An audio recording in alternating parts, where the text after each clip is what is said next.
it was about the way, it was the way he taught it. And the text was Hemingway's Old Man and the Sea. And there were other texts that we studied in the ICSE curriculum, like Julius Caesar, and there were a bunch of poems, Victorian romantic poems, and so many of these. There were about 3 Shakespeare plays that we read, Julius Caesar, later on Tempest, and all of these. But I think one of the key origins was reading these texts, and how you are taught them, is very, very, I think, important. Some of the ways that The Old Man and the Sea is so imprinted on my mind visually is because of how I was taught that text. And I think I could say the origins sort of my interest in sort of the imagination and the word and the way language can make you, change the shape of your thought. I think that began from there. And also you yourself, is one of the major sort of pillars, because I remember you were writing then. You had begun to sort of write poetry, and just the thought, because we come from a family where this is not from my own immediate family, I'm the first generation. I'm a first generation sort of person who has gone on to sort of, study farther. So this is a very, literature is a very is a thing that is not very, much a kind of a regular thing in our family in that way.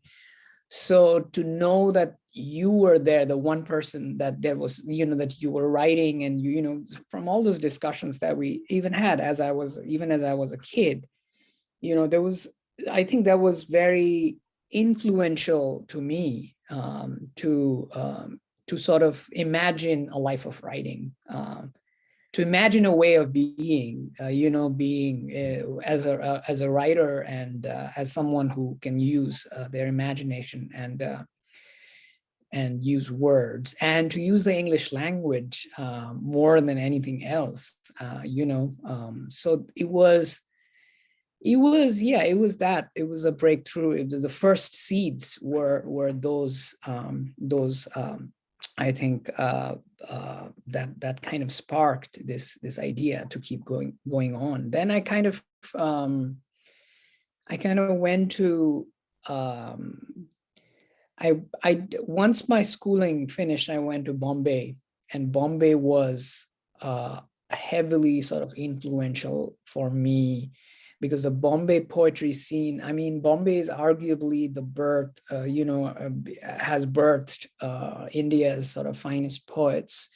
The birth of modernism, Indian modernism in poetry, I would say, begins in Bombay with poets like Ezekiel, but also much later, the poets in the 70s, who published in the 70s, like Adil Jasawala and Kolatkar, Dilip Chitre, all of these poets. So what the Bombay poets did for me is kind of taught me how to reconcile the landscape with the English language in a way. It taught me, so my generally Indian poets begin with imitating, the Victorians, the neo-Victorians, Yeats. But my being in Bombay made me look at the city and kind of say, I want to put this city in language to show that connection. I came from a very small, tea garden town, and I come to the city, which is a huge sort of disjunction in my psyche. So to reconcile that, I guess, to kind of to blunt the effects of that stark alienation that I would feel, I kind of turned to poetry. with the interest that I already had. So I think that became like Bombay gave me a subject to write about, basically. But you need a subject. So as a young person, that was very important to me, to be able to write about Bombay, how crazy it was to be there, coming from the mountains and springs, and just like this, this train full of people just spitting out and then taking it in at every station. All of this was strange and weird, and there was a kind of this maddening Baroque pace in Bombay, which fueled my writing at that time. And reading these Bombay poets was very, very influential. And then what it did was it showed me, so sources are important, so the models and sources are very important. So for having you in my life, for example, was a way of showing me a pathway, of showing me that, of forging a pathway within our family where I could write. And then going to Bombay was influential because, all these Bombay poets taught me that you could grasp the city in language, and that became a model for how I would, reconcile the landscape of my home into expression, into poetic expression. So I began with Bombay, as my subject, strangely. And by Bombay as a subject, I mean by, I was beginning at the crossroads of looking back home, wistfully looking back home with longing, and the city and the disjunction of that. But then slowly I recovered from that, and I kind of sort of began writing more and more about home and family, and it sort of became a way of putting a small, sort of very, provincial and out of the way sort of small town, which is not really on the map of the Indian imagination, into an Indian Anglophone poem, to bring that and to foreground that small place in the global space of an Anglophone poem, sort of was, I think, was what eventually sort of began to happen. Mm-hmm. So maybe we can do a couple of poems, and I'll just give it, Yeah. and can proceed to the next questions. Yeah. I'll begin with The Singing Bone, Mhm. and I will, and then we can see where we go from there. The Singing Bone. The shaman comes to the valley after midnight, circling our boarding house. Pinned to our small beds in terror, we listen to the clean music of bones. Later, through a rift in the curtain, we squint into the mist, but cannot see the past from a man blowing the trumpet of a suicide's hollow shin bone. 20 years will pass before I understand this music, robbed from a grave. Sleepless in the new world, listening to the laboring salt trucks make rounds on the frozen streets, it will come back to me all at once. The echo chamber of the creaking bamboo grove where we smoked our first cigarette. The army of deaf and mute in the village who spoke only in obscene gestures. The lonely daughter from the herbarium who wrote letters to us in a hen scrawl. The old house now replaced by something modern. Architecture standing in for a woman's death. Her husband's slow breakdown course for months. The clocks telling him to jump off a cliff. The second marriage hurried in mourning. The white seed of lunacy sleeps, then swells to its fate. But all our fears of summer snakes and rabid dogs, everything depended on them granting us safe passage through fields redolent with the smell of semen after a night of rain. Caught in the downpour, we stood under eaves of caves. The wind churned some vegetation pushed up lightless from the silver blue mud. We hollowed hovels out of lantana brambles, where we spoke in the voices of already grown men. In winter, I traveled down as the coiling roads of the world grew dark. I held my insides, bile-soaked, where joy trembled, prospect of home washed in the wedge of anxiety. My history of nausea in the cold half-light of childhood. Where did it come from? Mother, or the long descent in the old manor of hell, the asphalt frozen, slippery all the way home. The shaman returns the next morning for alms, turmeric rice, strip of black cloth. We circle him, the mystification undone in daylight, just a man bruised from the cold with children starving somewhere in the mountains across the border as we sit here, goading him to reveal to us the singing bone. Thank you. That's wonderful.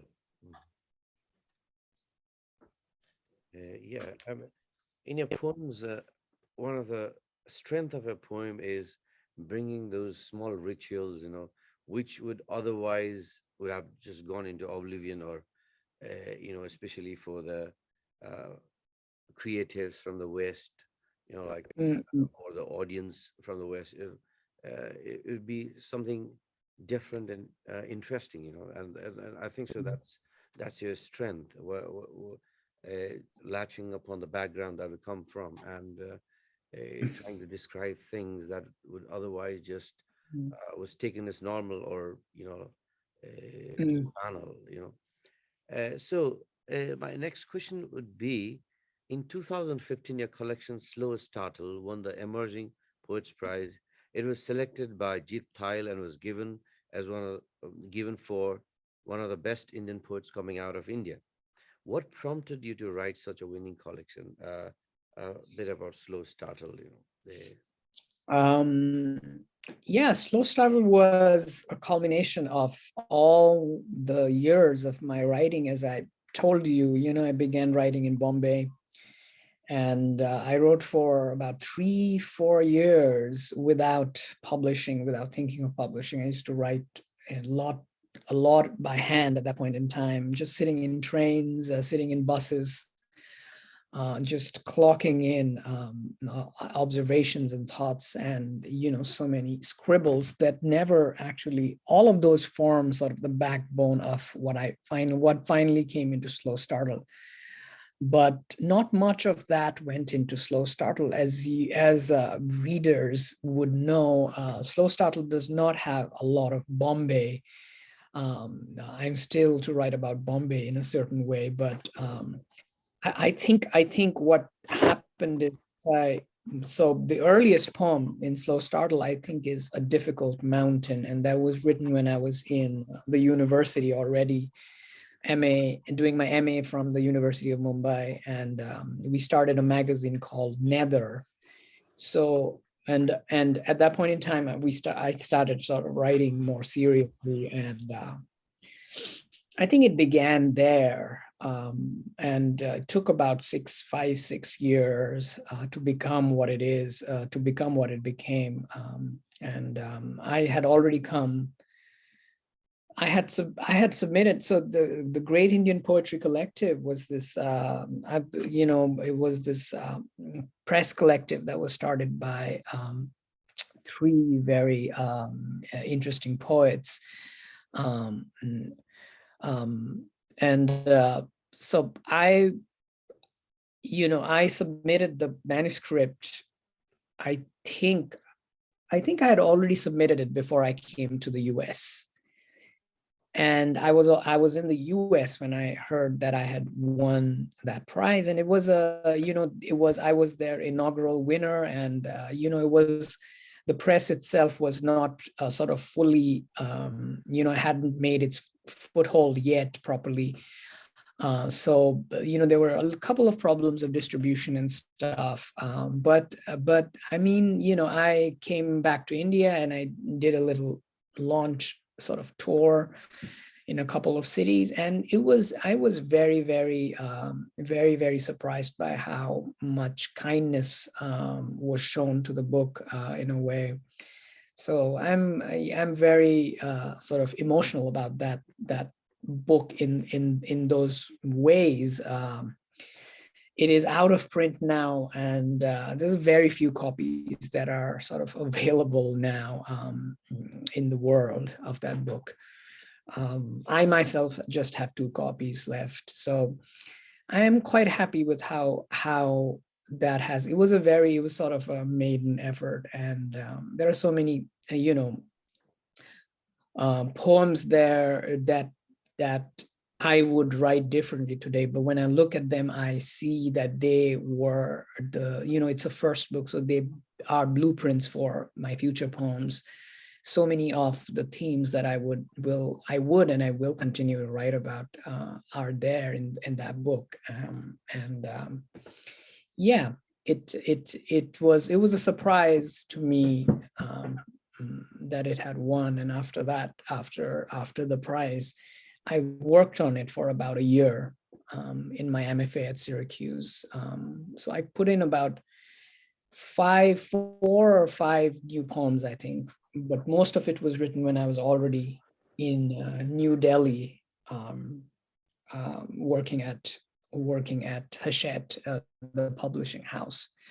So after Bombay, I went to Delhi and stayed there for about 3 years working for a publishing house. And then I came to the US. So many of the poems are in Delhi. You are a brilliant translator as well. In 2021, you got a Heim Grant for translation. And if I'm not mistaken, you chose a body of work by Avinash Shrestha, one of the prominent poets of Nepal. And it was kind of interesting, like why you chose his poems and what field you are in, and can you tell something? And today, I think so that there'll be some viewers from Bookaholics as well. And Avinash is a wonderful poet, and that would be really wonderful for would-be translators, or like. I have to say, I'm really a novice at translation right now. I'm really just beginning. I'm beginning to get the footholds of it. I am preparing myself for definitely for some form of translation work that I will be doing. I have just been sort of using my PhD coursework to take courses in translation, and was fortunate to do a summer sort of world literature course with Lawrence Venuti, who is one of the foremost translators right now, translation in terms of theory and practice. So what I'm trying to do is preparing the ground for understanding how translation works, the various ways translation has developed since the translation of the Bible. So I'm kind of I was more focused rather than producing work right now. So I have been sitting on Avina. I mean, now I wake up every morning since my PhD exams are over. And as you can see, I have this in front of me. I just have it in front of me. I wake up and I start working on it, a couple of lines each day. But I have Avinash's book here. Yeah, this is a book by Avinash Shrestha called Kadoro Suryaharuko Andakar, which is Darkness of a Million Suns. It's a it's a book. It's one of the, I think, first ecology sort of themed collections from Nepal. I am, now that I am free of my coursework, I'm trying to get to these translations. And with a kind of understanding of what I want to do with the translation, well, how I want to translate him at all. I do not think it is, I do not take it lightly. I do not think it is something that can be done just for the sake of bringing something into another language. It is a work of creation. First of all, it is not a kind of invariable meaning that is there in the Nepali that I have to bring in English, but it is a completely new composition that I have to do, which must approximate, because language, makes the language itself is intricately fused into these poems. I have to create an approximation in English, which is the best you can do. So it's a slow process. I've been sitting on, I don't know what Avinash ji is thinking right now. He must probably think that I'm taking a lot of time, but I think he understands too. We have had a conversation and he understands that it is a very slow process. And I'm very happy to be getting into it right now, because it also takes you out of your own ego, your own work, your lyric eye, the lyric eye that you're kind of trapped in when you write a poem. You just get freed when you're doing translation, because you're collaborating. It's a collaboration. It's not just you, it's someone else's work too. You are riffing off of. Sometimes I also feel like it's like a cover. It's like writing a cover song, like doing a cover song or something like that in your own way. So yeah, I really, really enjoy doing it. It's a way of getting back to the language too, for me, which, Nepali, which I studied in school in Kalimpong. Then there was a long break when I did not. So it's a way of getting back to the language. And poetry allows me to read very closely, to look at every word. And Avinash ji's poems are interesting that way, because it plays a lot with high and low diction. So in a line to another, he would be riffing, from liturgical sort of language, Sanskrit heavy. And then on the next line, it is a language from the street.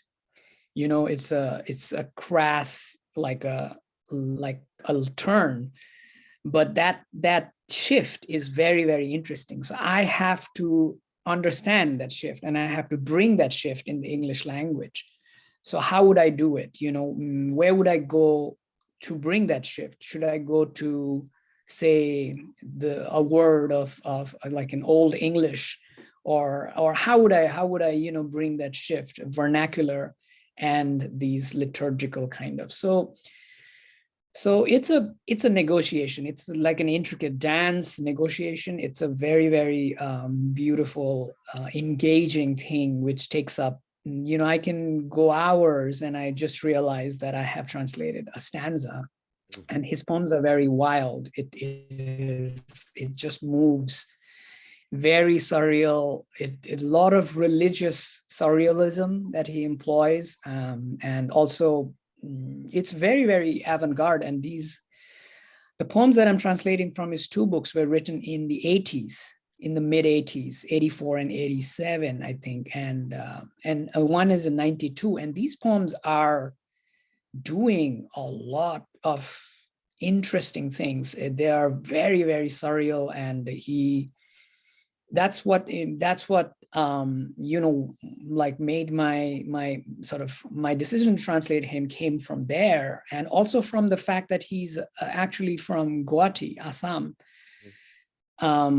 where he studied for most of his life. And then he sort of, for his college, he went to Tribhuvan University to study, and stayed there because at that point in time, in his own words, there were better prospects there for him. So I find it very interesting that he brings these influences of Bengali, Assamese poetry. He has written a book of poems in Assamese, for example. So he's really a polyglot.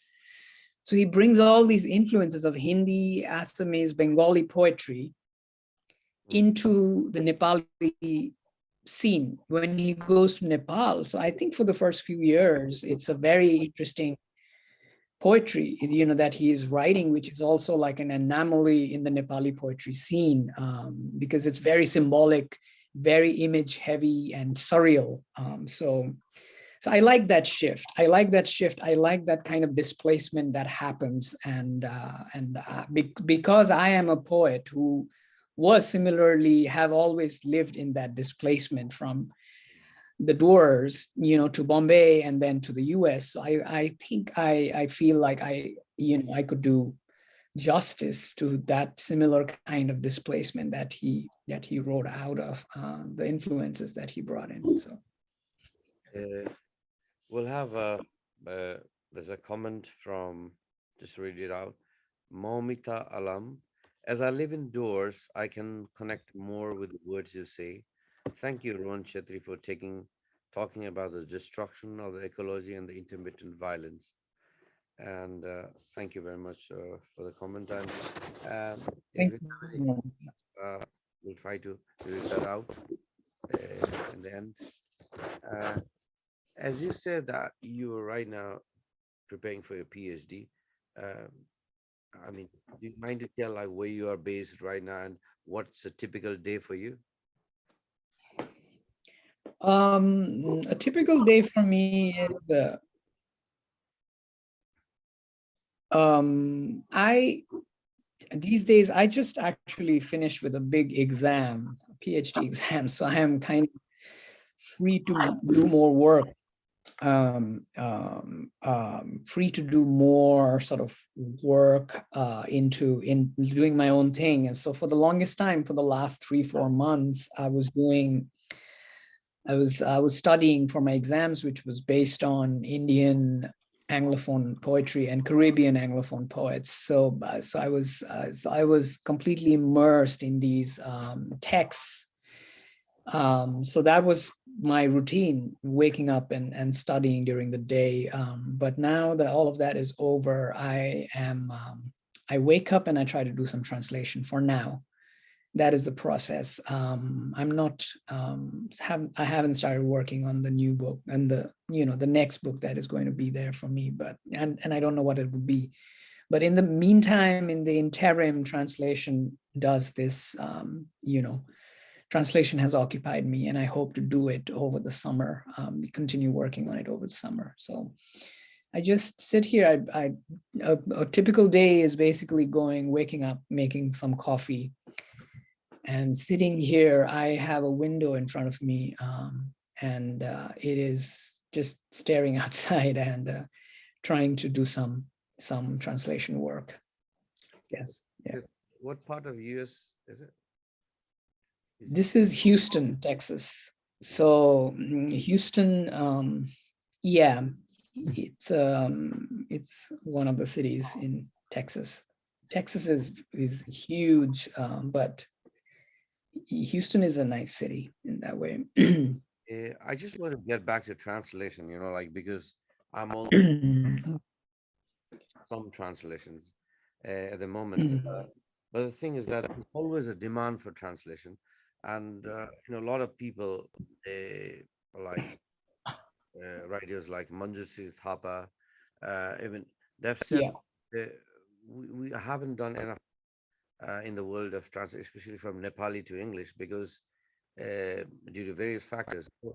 And do you believe that there's a lot of fantastic literature that if it comes out in the right words and right tune, I think so that'd be wonderful for the international audience. We talk about other, let's say, we talk about the Marquez. They've got beautiful translation. That's why even in the translated form, it's created one. But in Nepal, how can you improve that particular world, and how can you explore that so that more literature or more poems can be accessible into English? As a writer, what advice do you have to the translators or to the literatures or creatives, what we can do to promote? Mhm. I think I would We have some brilliant translation coming out, even out of the Indian languages, right? For example, there's lots of great translations coming out from Bengali. We have translators like Arunava Sinha who have dedicated their entire career to translating. I think he's translated about 50, 60, I don't know, about a lot of Bengali, great Bengali texts, novels, and so many of the other. I think what we need, and Daisy Rockwell, the translator from Hindi, Wraith Samadhi, she just, Tomb of Sand, just got shortlisted for the Man Booker 2022. So, and there are presses like Tilted Axis now, which focuses completely on Asian languages. It has never been, the scene has never been better. For Nepali, I would really implore the English writers, right, Nepali writers who write in English to take up translation, because we have a few people who are doing translation work. There's Ajit Baral, who just did a translation of the novel set in Kalimpong, Song of the Soil, and we have stuff coming out slowly, but I think we need a kind of a proactive. I don't think there is room right now to wait for translators who would dedicate their lives to translation from the Nepali. Rather than, I would implore a kind of translation as a kind of activism, like English writers, to English writers who have done work, who've written in English, to kind of take up translation and look into some of these works that we haven't. I've taken up Avinash Shrestha right now, and I want to focus on him for a while, because it is so hard to do justice to poetry, particularly. And there's a particular kind of skills that you need to be a poet. And the danger, of course, is so that's the thing. It's a twofold thing. I want to urge and implore Nepali writers to take up translation, but also to sort of take the time to sort of go through it, to understand it. There's a twofold danger of also hurried translations, which sometimes do more disservice to the literature. I am a little apprehensive about any kind of prescription that way. I think whatever work is being done, I think is good right now, is brilliant, that writers like, say, Manjushree Thapa have done, great translations of a very important Darjeeling novel, for example, Aza Ramita Cha. There's a Carnival Today, and that's a beautiful translation that Manjushree Thapa has. And so I think I would similarly urge like English writers to take up translation, to spend time with it, and to more think of translation as a creative pursuit, like a creative work in and itself, rather than something that needs to be, brought in from another language. I think it's beneficial for us to think that we are creating new works in English, because it's a different language. It has its lexicon, its history, everything is different. All we can do is approximate what we have into this other language, while bringing in particular ways of thinking, of particular shapes of thoughts that is in the Nepali, right? So it's a dance. It's a very complicated dance that you need to do. So it takes time, is what I'm also trying to say. So I think there's so much potential, though. There's so much potential to translate the classics itself, our classics. There are there is a treasure trove of epics, mini epics written by, our great poets like Devkota, and we have not been able to get there. I hope someday to be able to to see someone do those translations, So Yeah, I mean, the time is always short of here, but still, I mean, let's have a few more minutes, like before we go to your reading. And uh, uh, as a creative, I've always realized that when it comes to music and literature, the geographical boundaries dissolve. People rise mm, above when you talk about the Nepaliness, whether there's a Nepalese speaking community of Bhutan or India, Assam or Nepal, people rise above when it comes to yeah, music. See, like yeah, Nepal yeah, has had wonderful people coming from the hills of Darjeeling, and that yeah. to the Nepal. So that Nepaliness, do you think so? There's what you can say, there's a chance, or uh, there's a privilege, let's say, in that particular Nepaliness, in a way we can make better understanding, through translation, you know, Mm, mm. the probability, or uh, do you think there's more chance in or than in other fields Mm. Um, I to I think hopefully at some point, we will have a world where, like, for example, how music is taken, like, Bipul Chhetri, for example, a musician from Darjeeling, Kalimpong, a musician from Kalimpong, his music is listened to not just in the Hindi speaking world of India, but in Nepal. He's famous all over that way. There is a boundary of language, but I listen to so many, musicians who I do not understand the language of. I think hopefully one day we will reach a world where we are okay with the opacities, where not understanding someone, where, as you said, music, right? You give a very fine example of how music transcends language. You said culture, geography, but also language sometimes. And, and, poetry has that, you know, um, poetry and literature becomes more a little complex in that way, because it doesn't readily sort of transcend that. But I wouldn't particularly talk about Nepali-ness, and in an essential way, in a way, because particularly because it brings, as a translator, it brings problems. It brings problems in terms of thinking about it, of thinking about a Nepali characteristic that I'm going to bring into English, because there is probably no such thing as a Nepali pun or Nepali-ness. I think is a moving, it gets formed and deformed, and it changes shape, and we can only see it in passing, in moving. So when you read something, say in my poems in English, you might see something that is, oh, this is a particular Nepali thing, but it disappears, it goes.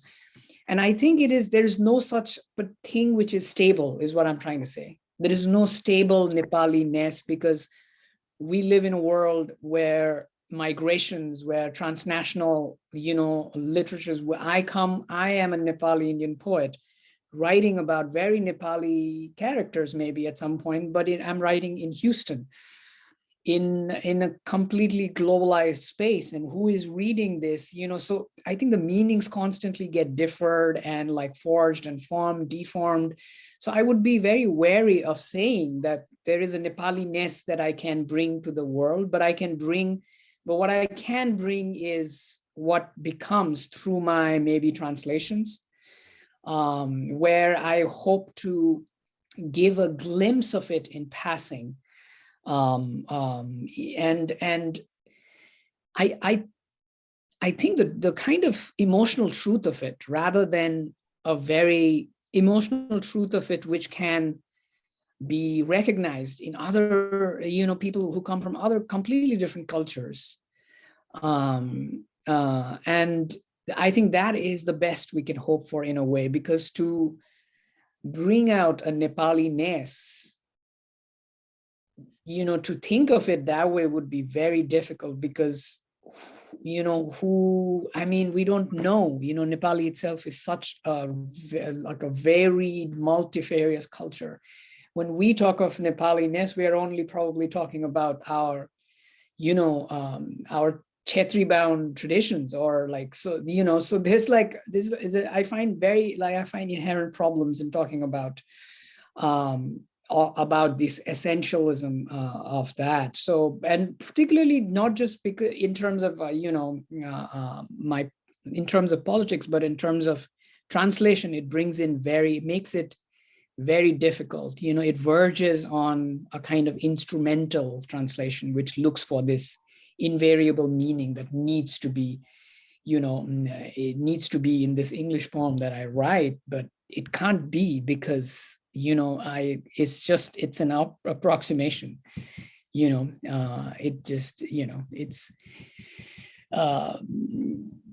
It's a fallacy, is what I would say, and a dangerous one at that, because it veers us towards fundamentalism, towards a kind of a strict fundamentalism of what a translated Nepali literature should look like. So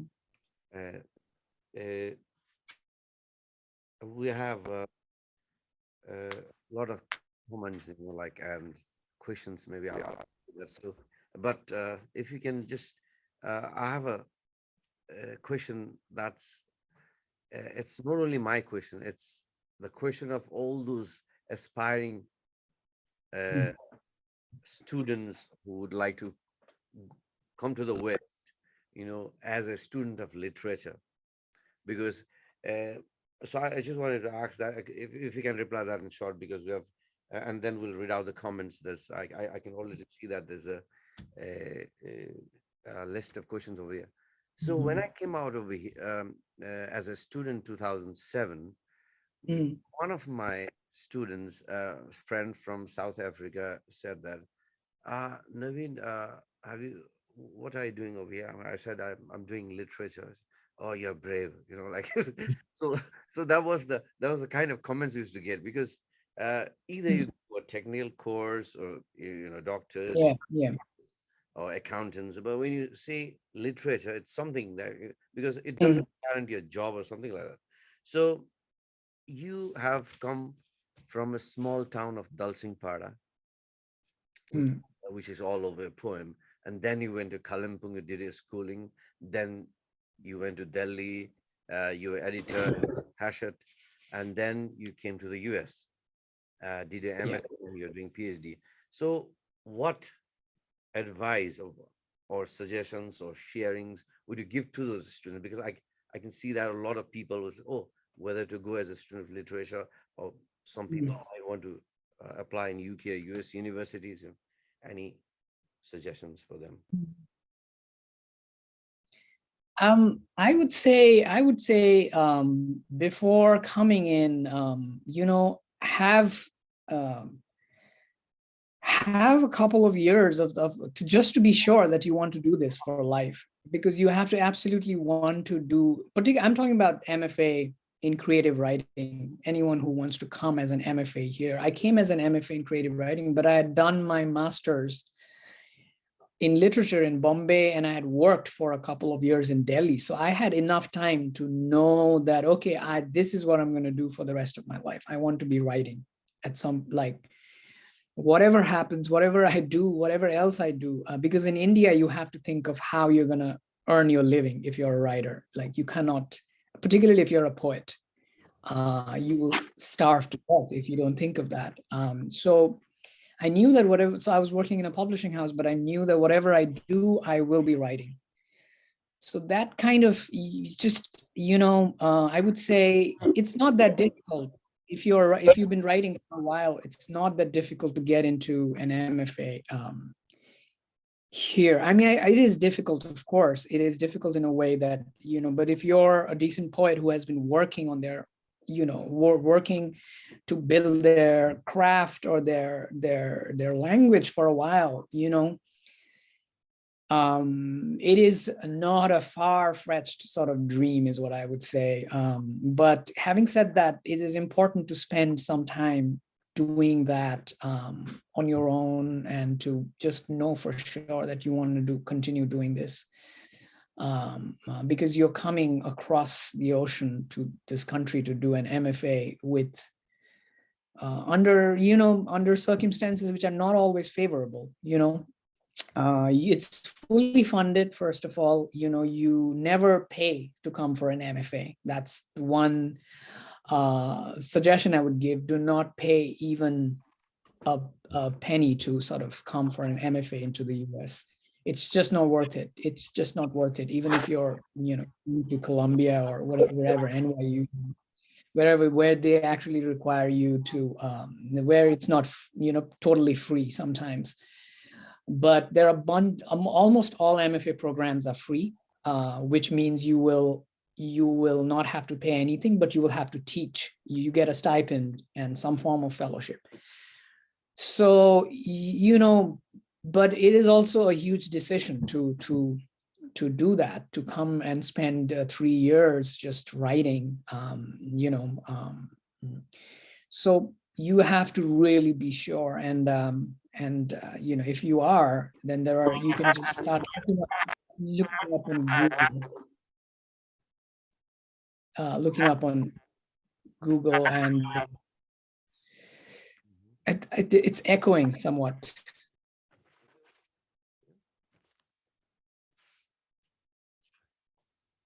Is it okay? Does it sound okay? Maybe I think you have to unmute yourself.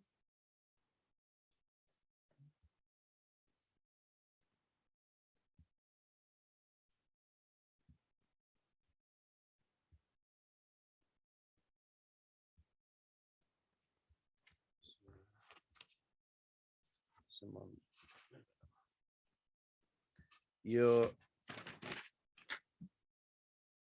something wrong with this.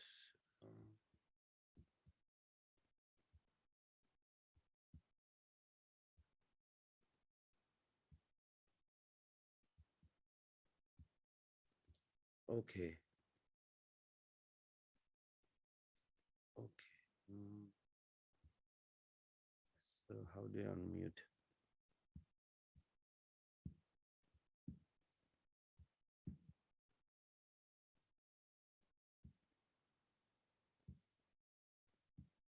Okay. Now. Yeah. Yeah. All right. Sorry. Yeah, that's what I would say. I mean, then if you're very sure about it, you can start looking up on Google how to apply to sort of MFA programs. What are the MFA programs in the US? So this is particularly for the US, I think. Yeah. Thank you, Ron. Now there's a few questions. I know we've got over time, but I think it is very essential. And I'll just read some. So I'm very new to Nepali literature and poetry, though I have a few Nepali writers friends. Your translation project will be beneficial to local and international readers. That's by San Lin Tun. Nikesh Adhikari says great. And we have a founder of Bookaholics, Saguna Sa. She's asked a question: how essential is it for the translator to have equal flair for target and source language? It is often found that readers look for literal translations, often comparing two works. I feel writers need to grasp the essence of meaning. What say? So the question marks, that's from Sagunasa.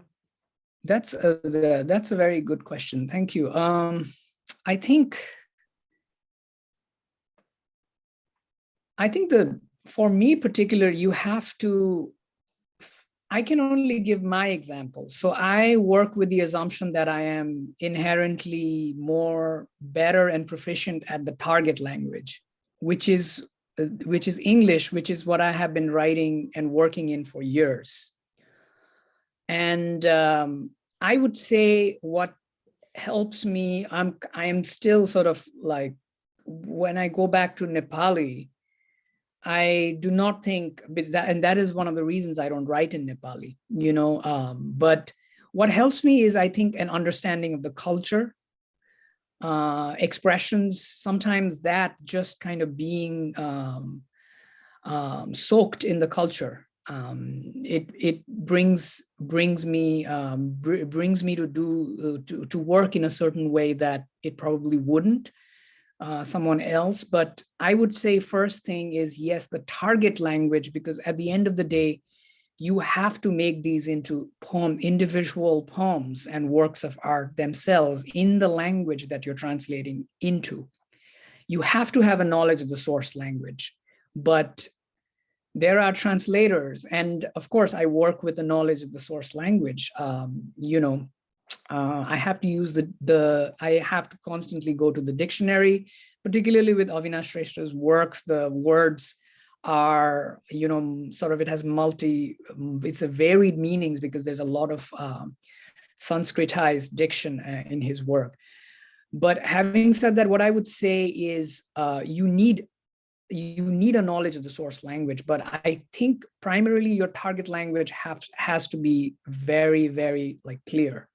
You should know what you're doing in the target language, because there are translators who have worked without a knowledge of the source language and produced very fine translations. I would give the example of Cathay by the modernist Ezra Pound, who did not have a knowledge of Chinese, but he worked with someone else who had done transliteration. So he looked at Fenollosa's note, who was an anthropologist, a sinologist who was, transliterating these poems. And afterwards, his widow gave those transcriptions to Ezra Pound, and Ezra Pound wrote this fine book of translations called Cathay. It is a kind of a touchstone for how he kind of, I mean, it's a, there are ways of looking at it. There are moral questions at hand, but the work itself speaks because he's done something, and he's taken a lot of liberties. I wouldn't say he didn't, but the work itself stands on its own. So that is just a very, a far-fetched example, but also a key example when you talk about this. So I would say, yes, source language, you ideally have a knowledge of the source language. I don't think we have probably gone past the time where you can not have a knowledge of the source language at all and try to attempt translations. But also I would put more weight on being able to create new, interesting poems in the English that mimic and that represent the kind of interesting things that are happening in the Nepali poem. It has to approximate that effect rather than trying to look for a literal translation of that, which benefits no one. It just becomes a bad poem in English. And because it's not its language, so you have to always, I mean, I would particularly I generally go for making new sort of works which approximate, which mimic, which has effects and shades of the Nepali works. Of course, the attempt is to get things right, but not at the cost of a bad poem. Yeah, thank you. I hope that has answered Saguna's curiosity about that. And just a small note that Miston Mountain Residency is about to start a mentorship program as well for fiction and poetry. So Rohan Chhetri is one of our mentors, and you please see the website soon. If you want your works to be mentored, or if you want to have any type of a body of work, please feel free to contact him. Rohan, maybe we can end with couple of your poems, though we want to hear more. Okay. I'll just read, I'll read Border Song, and I will read a longer poem maybe and then end it, I guess. Border Song. We lived downwind of a bakery, butter, sesame, roasted black cumin. From a mosque, downwind drifted prayer, erasing the gummy hour of the wolf, sleepy holler of a child muezzin. We lived downwind of a temple, incense, synonymous with the clear earache of a gong, hallowing a bell's rim before withering to the ground, downwind of a cremation ghat, incense, another kind, clawing rot sweet, burning flesh, masked in clarified butter, wood smoke, hunger, all synonyms for the Lord's true name. From the butcher shop, downwind, musk of flensed pelt, shit-gutted intestines, opaque green eyes on severed goat heads. Downwind, we lived two of the army barracks, once a youth club, our lost tennis tables, moonlighting for the feast of soldiers. In the night fragrant with the tea garden's first flush, we heard the pain-astonished men thrashing upside down as the baton tore wells into their calves. Our tall house stood downwind of a peaceful kingdom's border, order of fermented betel nut, what the Rinpoche once bestowed to the cannibals in lieu of their blood-rimmed thirst and craving of gnaw bone. Then one night, truck after stealth green, truck full of families packed to the hull like horses for the new world. Downwind of the grimy brothels in the border town, we visited as boys, petrified we would run into our own fathers. Smell of talcum and attar that bloomed at nightfall and withered by dawn on a long Bhutanese street called Chinese Line. All the nameless villages in between blurred in the nightly music that blared from loudspeakers to scare the elephants marauding the fields. Downwind of the two severed heads of the Liberation Front leaders hung from a branch of a guava tree in the putrid summer of the old revolution. The women marched in gunmetal silence, torches blinking in the rain, rhyme of slogans plucked from their cleaved tongues. Downwind blew kerosene and rag smoke in some young martyr's evening. Thank you. I'll just read one sonnet, a short one, because we are also running out of time, and I think we should, it'll be a good ending to the whole thing. This is the last poem in my book, Mezza Voce. And this poem is as much about not writing as it is about, it's a poem written about not writing.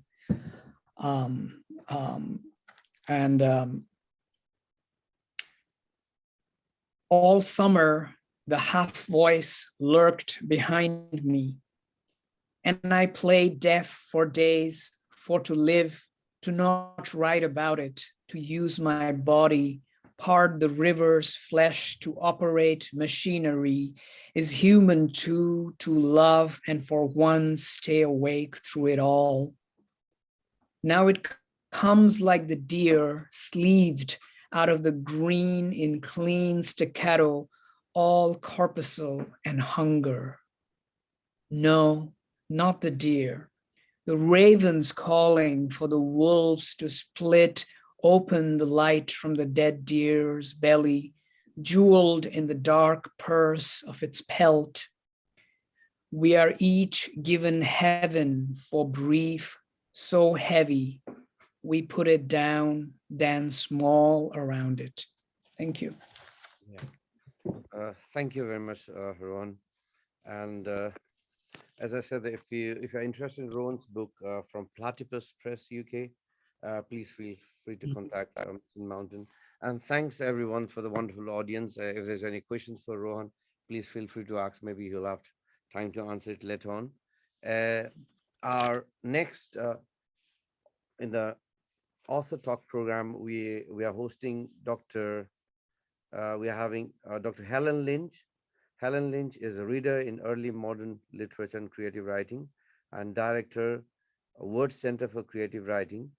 And she's the creative director, Wayward Festival, and she works at the University of Aberdeen. And we'll post the date soon for that. And thanks once again, Rohan. It was a pleasure to have you. And thanks, audience. Thank you for having me, and thank you everyone who took time out to come and see and comment and ask me such wonderful questions. Thank you.